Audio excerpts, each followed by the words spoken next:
रिसालत मसलके आला हजरत इस्लाहुल मुस्लिमीन कॉन्फ्रेंस सरजमीन कोकिलवारा। माशाअल्लाह, बहुत उम्दा। मगर हमने कभी ये नहीं सोचा कि जरूरत इस बात की नहीं कि साहब हम अपनी लड़ाई, शख्सियतों की लड़ाई हम अपने समाज में लाकर अपने समाज को डिवाइड कर दें। हम मुसलमान बने आलिमी एतबार से, ये हमारी कमजोरी है।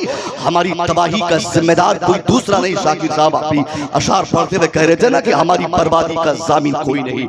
हम बिला वजह किसी नेता को, किसी अभिनेता को, समाज के किसी थर्ड पर्सन को सामने लाकर उनको गाली देकर बोलते हैं कि तेरी वजह से मेरी ये हालत है, तेरी वजह से मेरी ये बर्बादी है, तेरी वजह से मेरी ये तबाही है। मगर सच्चाई क्या है? कुरान कहता है वमा असाबकुम बिमुसीबा फबिमा कसबत ऐदीकुम, what misfortunes befalls on you it is because your hand has gathered it. Allah फरमाता है मुसलमानों से, कहता है कि मुसलमानों ये तेरी बर्बादी की वजह कोई दूसरी वजह नहीं, तुम अपनी बर्बादी का खुद रिस्पॉन्सिबल हो, तुम अपनी तबाही का खुद जिम्मेदार हो। तुमने अपने समाज को डिवाइड कर दिया, तुमने इत्तेहाद का मफहूम दूसरों को समझाया मगर खुद नहीं समझ सके। तूने इत्तेहाद कायम करके अपने समाज को ताकत देने की कोशिश नहीं की। आज कौन सी कुव्वत हमारे पास है? किस कुव्वत के साथ दुनिया के मुकाबले में हम अपने आप को खड़ा कर सकते हैं? वो कौन सा हथियार, वो कौन सा वेपन हमारे पास है? न इत्तेहाद की ताकत हमारे पास, न एजुकेशन का वेपन हमारे पास, न साहब सियासी ताकत हमारे पास, कुछ भी नहीं हमारे पास जो हम अपने दुश्मनों के मुकाबले में अपने को लाकर ये साबित कर सके कि हमें हमारा हक मिलना चाहिए। हम क्या दिखा सकते हैं उनको? हमारे पास ना अफराद है, हमारे पास ना तहरीक है, हमारे पास ना तंजीम है, हमारे पास ना इरादे हैं, हमारे पास ना कोई इंटेंशन है, हमारे पास ना कोई ऑर्गेनाइजेशन है, कुछ भी हमारे पास इसके सिवा नहीं कि हमारे पास एक पीर मौजूद है। इसके सिवा हमारे पास कुछ नहीं कि हमारे पास अलग अलग सेपरेटेड एक खानका है। हमारे पास इसके अलावा कुछ नहीं कि हमारा पीर दूसरा, इनका पीर दूसरा, उनका पीर तीसरा, उनका पीर तीसरा। मैं कहना चाहूंगा अगर यही पीर के चक्कर में अगर हमने अपने इस्लाम को अगर हर जमाने में बांटता रहा, हम समझते हैं साहब बहुत ज्यादा दिन नहीं बाकी हमारा वजूद का खात्मा हम इसी सरजमीन पे देखेंगे। ये हिंदुस्तान शहीद पूरी दुनिया से चुन चुन कर हमें मारा जाएगा। हम आपसे पूछना चाहते हैं कौन सी मस्जिद की पेशानी पर लिखा है किस पीर की मस्जिद है? मस्जिद के नाम पर हम एक न हो सके, मदरसे के नाम पे एक न हो सके, मजहब के नाम पे एक न हो सके, अकीदे के नाम पे एक न हो सके, इरादे के काम पर एक न हो सके, इरादतन हम एक न हो सके, तो बर्बादी झेलने की जिम्मेदारी आपको कबूल करनी होगी। आपकी निगाहों के सामने आपकी बेटी के दुपट्टे लोग छीनेंगे। आप शाहीन बाग चले जाइए, रामलीला चले जाइए, बेंगलोर चले जाइए, हैदराबाद मस्जिद के आगे चले जाइए, दुनिया के हर समाज में आप 1000 रही 50 करोड़ की तादाद में जाकर अपनी भीड़ इकट्ठी करके आप अपना हक मांगिए। दुनिया आपको गोलियों से पूछ देगी लेकिन आपको आपका हक नहीं देगी, क्योंकि आपके पास कुव्वत नहीं, आपके पास इत्तेहाद नहीं, आपके पास तफहीम नहीं, आपके पास सियासत नहीं, आपके पास एजुकेशन नहीं। कौन सी ताकत है जिस ताकत की बुनियाद पर दुनिया से हम अपना मुतालबा कर सकते हैं? हमने आज तक क्या किया है इस आजाद भारत में? अगर मैं आपका दामन पकड़ के पूछना चाहूँ, ये भारत आजाद किया किसने? हिंदू, मुस्लिम, सिख, ईसाई सबकी शमूलियत इसमें थी, मगर सब में सबसे नुमाया कारकर्दगी अगर किसी की रही है, मुसलमानों की रही है, हमारे उलमा की रही है, हमारे हुफ़ाज़ की रही है, हमारे शयूख़ की रही है। मगर हमने इस आजाद भारत में अब 70 सालों से गुलाम की हैसियत से जीने का जो ढंग हमने सीखा है, हमने ये अपने लड़कों को बताया, बेटा ये झोली पकड़ ले, ये झोली पकड़ ले बेटा, तू जीना सीख जाएगा।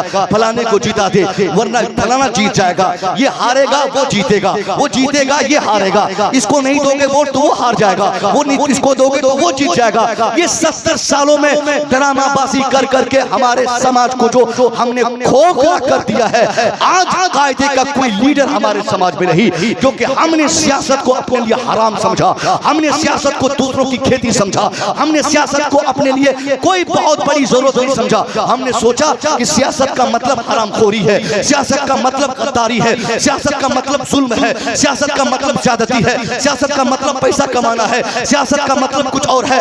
मगर हमने ज़हन दुनिया को ये नहीं दिया कि जो आज हम सियासत से दूर हो रहे हैं, जरा अपने पैगंबर की सियासत तो देख लेते। मेरे मुस्तफा से बड़ा सियासतदान कौन इस धरती से गुजरा है? अगर सियासत करना हमारे लिए ममनू होता काफी उम्दा खिताब हो रहा है, इसलिए इस्तकबालिया पेश किया गया। नारे तकबीर, नारे रिसालत, लाजवाब शायान शान बा मकसद खिताब हो रहा है। वाह वाह वाह वाह वाह वाह वाह वाह वाह। हसास लोग हैं माशाअल्लाह, महसूस कर रहे हैं। सुभान अल्लाह सुभान अल्लाह, हक अदा कर दिया आप। हमने लोगों को यही सिखाया कि बेटा भाई तुम एक्साइट हो जाओ, फलाने साहब को वोट दो, मतलब फलाना साहब जीत जाएगा। मैं कहता हूँ साहब कौन साहब आपके अपने हैं? कौन साहब, कौन इसमें से साहब, किसी पार्टी की मैं बात कर रहा हूँ, उसके कौन सा नेता हमारी किस खानका का साहिब सज्जादा है? उनमें से किसकी माँ साहब, कौन सी माँ, किसकी माँ पीर हमारी पीरानी अम्मा है तो वो जीत जाएगी? सब तो साहब वही जमात के हैं, सब तो वही लोग हैं। हमने अपना कितना नुकसान पहुंचाया, हमने कभी गौर नहीं किया। हमने सियासत को अपने लिए हराम समझा। अगर हमारे उलमा सियासत के लिए आ जाए सामने तो आप में से 50 लोग गालियां देंगे। देख मौलवी को पैसा कमाने की ललच आ गई, ये मौलवी अब कमाना चाहता है, ये मौलवी अब सियासत करना चाहता है। हराओ इस मौलवी को, बाइकाट करो इस मौलवी को, मस्जिद के मेंबर पे चढ़ने न दिया जाए, इसको अजान देने का हक इससे छीन लिया जाए, इमामत के हुकूक इनसे ले लिए जाए, क्योंकि अब ये मुखिया बनना चाहता है, अब ये सरपंच बनना चाहता है, अब इनको विधायक बनने की ख्वाहिश हो गई, अब ये भी नेतागिरी पे उतर गया है, इसलिए इमामत नहीं कर सकता, ये अजान नहीं दे सकता, खानका में नहीं रह सकता, बच्चों की तालीम नहीं दे सकता। हमने जो गलत मफहूम बैठा दिया, अब ये हमारे उलमा डर से समझ गए कि साहब अगर हम सियासत के मैदान में आएंगे तो मस्जिदें छीन ली जाएंगी, अजान का हक छीन लिया जाएगा, मदरसे में पढ़ाने का हक हमसे वापस ले लिया जाएगा, तदरीसी कार्रवाई हमसे छीन ली जाएगी, तदरीसी हुकूक हमसे ले लिए जाएंगे, टीचिंग हुकूक हमसे ले लिए जाएंगे। इसलिए हमारे उलमा ने भी सियासत को सजरे ममनुआ समझकर वहां से अलग होकर वही अल्लाहु अकबर फजर में, वही ज़ुहर में, वही असर में, वही मगरिब में, वही इशा में अजान देना, नमाज पढ़ाना, सुबह से शाम तक बच्चों को पढ़ाना, हाफिज बनाना, आलिम बनाना, और हमारी कौम जहां थी वही है। हमने कभी दुनिया को ये एहसास नहीं दिलाया कि सियासत गंदी चीज नहीं, सियासत एक पाकीज़ा तसव्वुर का नाम है, सियासत एक ऐसा जरिया है जिसके ताल्लुक से इस्लाम के पैगंबर की जिंदगी पढ़ने के बाद हमें ये इल्म होता है कि हमें भी सियासत का हक है, हमें भी सियासत करके दुनिया को सियासत का बेहतरीन सबक पढ़ाना चाहिए। मेरे मुस्तफ़ा करीम की जिंदगी ने आपने मुताला की, सिर्फ 23 साल आपने सियासत का इस्तेमाल किया, सिर्फ 23 साल, 63 साल उम्र शरीफ आपकी थी, 40 साल तो आप बिल्कुल आम इंसान की तरह बगैर किसी इंफॉर्मेशन के, बगैर किसी इत्तला के, बगैर किसी को इत्तला दिए आप जिस समाज में रहे, आपने अपनी अहलिया तक को नहीं बताया कि मैं क्यों आया हूँ, मेरी आमद का मकसद क्या है, अल्लाह ने मुझे क्यों भेजा है।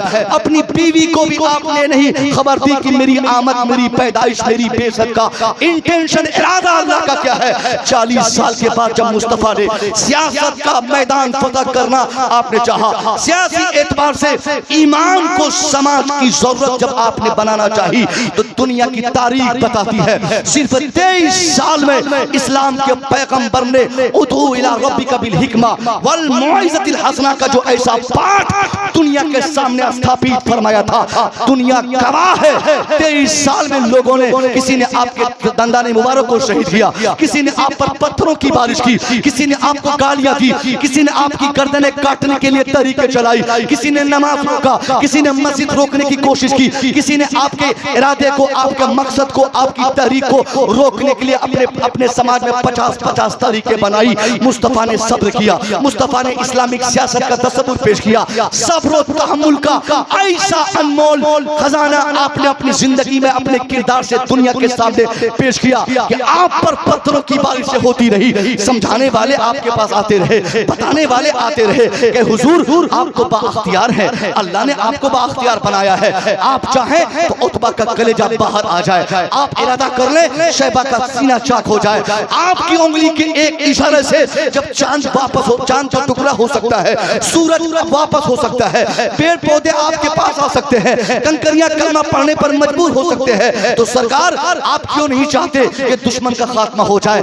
आप क्यों नहीं चाहते ये आपके दुश्मन जो आपकी दुश्मनी के लिए तहरीकें चला रहे हैं, इसका वजूद धरती से मिट जाए। मुस्तफा हर एंगल से, हर प्रेशर पर आप मुस्कुराते रहे, आप मुस्कुराते रहे। आखिर में आपने जवाबन कहा, हाँ दुनिया वालों, तुम न मुतालबा कर रहे हो कि मैं इनके लिए तबाही चाहूं, मैं इनकी बर्बादी के लिए अल्लाह से मुतालबा करूं, मगर मेरी निगाहें देख रही है, मैं इन्हें मुलाहाजा कर रहा हूं, मैं इन्हें मुताला कर रहा हूं, इनमें तब्दीली आएगी, इनमें बदलाव आएगा, इनमें चेंजिंग आएगी, तुम लोग देखना ये लोग बदलेंगे, इनमें बदलाव आएगा। मुस्तफा करीम अपना काम करते रहे, अपना काम करते रहे, सब्र का मुजाहरा आपने फरमाया, इस्लामिक सियासत का तस्वुर आप अपनी अपनी अपनी जिंदगी में पेश करते रहे।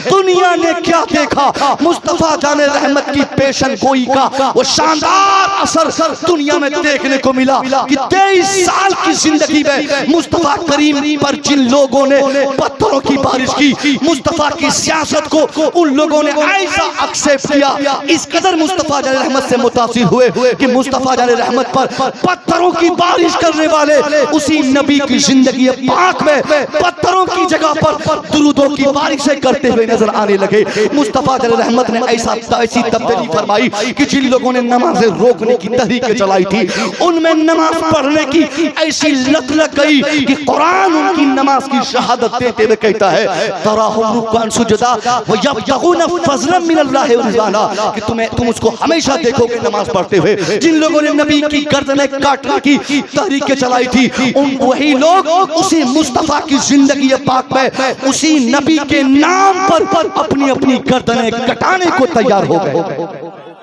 बहुत अच्छे हजरत, बहुत अच्छे, वाह वाह वाह, ये तब्दीली थी, वाह वाह वाह वाह, ये तब्दीली थी, ये बदलाव था। नारे तकबीर, नारे रिसालत, मसलके आला हजरत